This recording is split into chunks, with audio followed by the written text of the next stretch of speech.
We know the stories: the roar of the Colosseum, the iron tread of the legions, the marble brilliance of emperors and senators, Rome, eternal, powerful, magnificent. But history, like any grand city, has its hidden alleyways, its unlit corners where quieter, more intimate tragedies unfolded. Stories whispered, not shouted. Lives lived in the shadow of power, defined by possession, not personhood. Today, we step into one such shadow. We meet not a gladiator or a slave laboring in the fields, but a figure occupying a uniquely complex, often invisible space, the male concubine in the Roman Empire. Forget the simplistic notions of pleasure palaces. His reality was a gilded cage woven from threads of desire, power, social taboo, and profound existential vulnerability. His was a quiet tragedy, played out not in the arena sand, but on the plush carpets of the Roman elite. This is the story of the concubinus. To understand him, we must first understand the world that shaped his existence. Rome was a hyper-masculine, rigidly hierarchical society. Power, political, military, economic, sexual, was the ultimate currency. For the elite Roman man, the paterfamilias, dominance was expected, demonstrated in every sphere.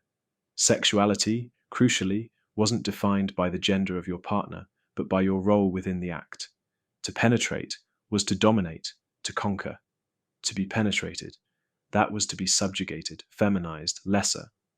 It placed you perilously close to the status of a slave or a woman, both legally and socially inferior. Homosexual relationships did exist, often between older men and freeborn youths. But this was typically framed as mentorship, pedagogical even, within strict social boundaries.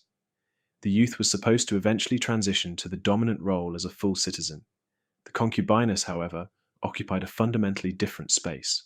He wasn't usually a free citizen youth passing through a phase. He was most often a slave, or perhaps a freedman, whose continued existence depended utterly on his master's favor. His role was explicitly sexual and submissive, enduring. He wasn't a temporary companion, he was a possession. So, what was his day like? Imagine waking not to the clang of a blacksmith's hammer, but in a room softer than most slaves could dream of.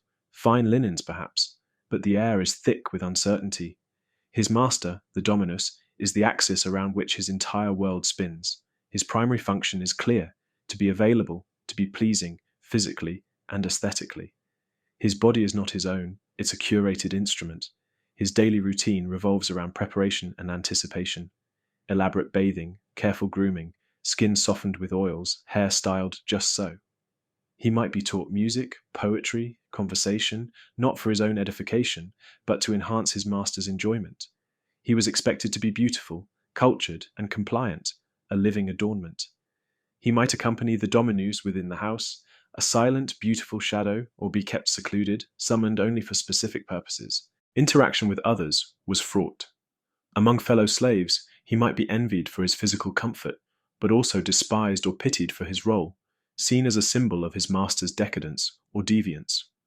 Free servants might treat him with a contemptuous deference. He likely had few, if any, true peers. His existence was isolating. He walked a tightrope. Too much visibility invited gossip and danger. Invisibility risked being forgotten or replaced. The relationship with the dominus was the core of his existence and the source of its profound instability. It wasn't love, not in any sense we'd recognize with equality. It was asymmetrical power dressed in intimacy. The master held absolute control over his body, his time, his safety, his very life. A whim could elevate him with gifts, finer quarters, perhaps manumission someday. A moment of displeasure, a perceived slight, a waning of desire could lead to beatings, sale to a harsher master, or worse. Here lies the heart of the quiet tragedy. The intimacy demanded of him was devoid of intimacy's core, mutual vulnerability, trust, respect. He had to perform affection, desire even, while knowing his compliance was coerced. He had to navigate the volatile moods of a man who owned him. He had to suppress his own fear, disgust, anger, or loneliness. To survive, he had to fragment himself. The external performance, beautiful, serene, attentive, masked an internal world potentially filled with terror, resentment, and profound alienation. Where did he come from? War, piracy, debt, birth into slavery. Perhaps he was captured in some distant province, ripped from his family and culture. Maybe he was born in the domus itself, the son of slaves, groomed for this role from a young age. His past was often erased, his identity subsumed into his function. The Greek boy, the Syrian youth, the concubinus. The trauma of his origins compounded the trauma of his present. What of the future? It was a terrifying void. Manumission was possible, but rare for someone in his position. Why relinquish such a prized possession? If freed, his past clung to him like a shroud. He was a former concubinus, marked by the stigma of his role, penetrated, submissive, a living reminder of another man's perceived transgression against Roman masculine norms. He might become a dependent client, forever tied to his former master, or struggle to find respectable work or marriage. His existence outside the gilded cage was precarious. Public life was a minefield. Accompanying his master outside the house exposed him to the judgmental gaze of Roman society. While elite men might privately indulge, public displays involving a concubiness could invite scandal, ridicule, or accusations of effeminacy or Greek-style decadence against the master. The concubine bore the brunt of this hypocrisy, desired in private, scorned in public. His presence was a constant, silent provocation to the rigid social order.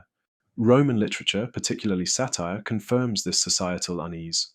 Juvenal sneers at men who prefer boys to women, painting them as weak and un-Roman. Martial's epigrams often mock or viciously target both the keepers of concubini and the youths themselves, highlighting their perceived degradation.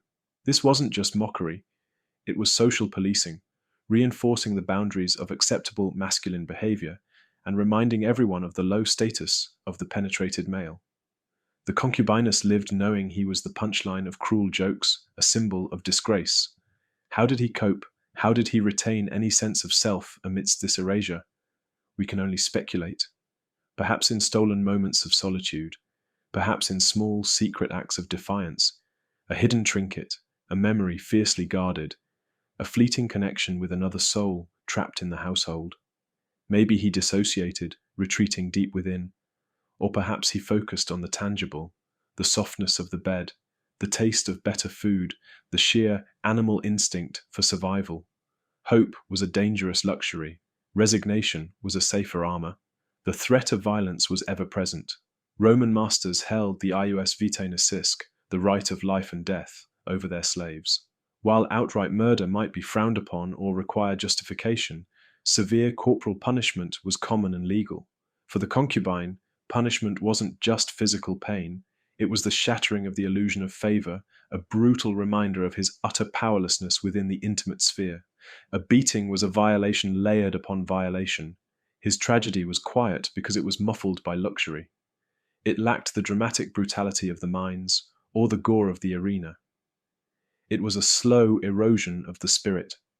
It was the humiliation of being both desired and despised. It was the crushing weight of knowing your value resided solely in your ability to please, and that this value was inherently perishable. It was the isolation of being intimately known, yet fundamentally unseen as a human being. He might look in the mirror and see beauty, but what did he feel? Did he see the object his master desired, or the person he could never truly be? His youth was his currency, and time was his enemy. As he aged, his desirability would inevitably fade. What then? Downgraded to a household servant? Sold off? Cast aside?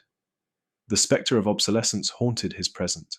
The gilded cage had an expiration date. Even within the relative privacy of the domus, he wasn't always safe from the gaze of others. At intimate dinners, he might be displayed, a testament to his master's wealth and tastes. He could become an object of shared, unspoken appreciation or lewd speculation among the master's peers. He was a possession to be admired, like a fine vase or a prized horse.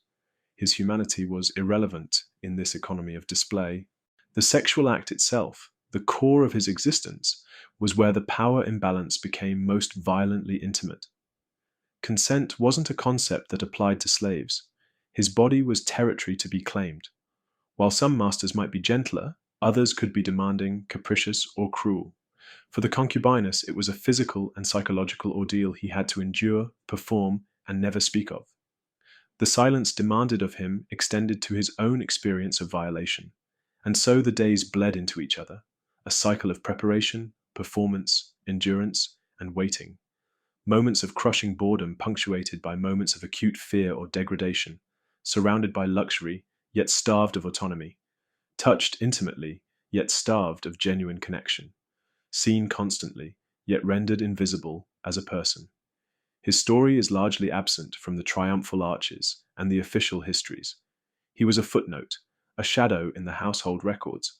But in his quiet tragedy, we see a stark reflection of the Roman world, a world built on conquest and hierarchy, a world where power permeated the most intimate spaces, a world where human beings could be reduced to instruments of pleasure and status.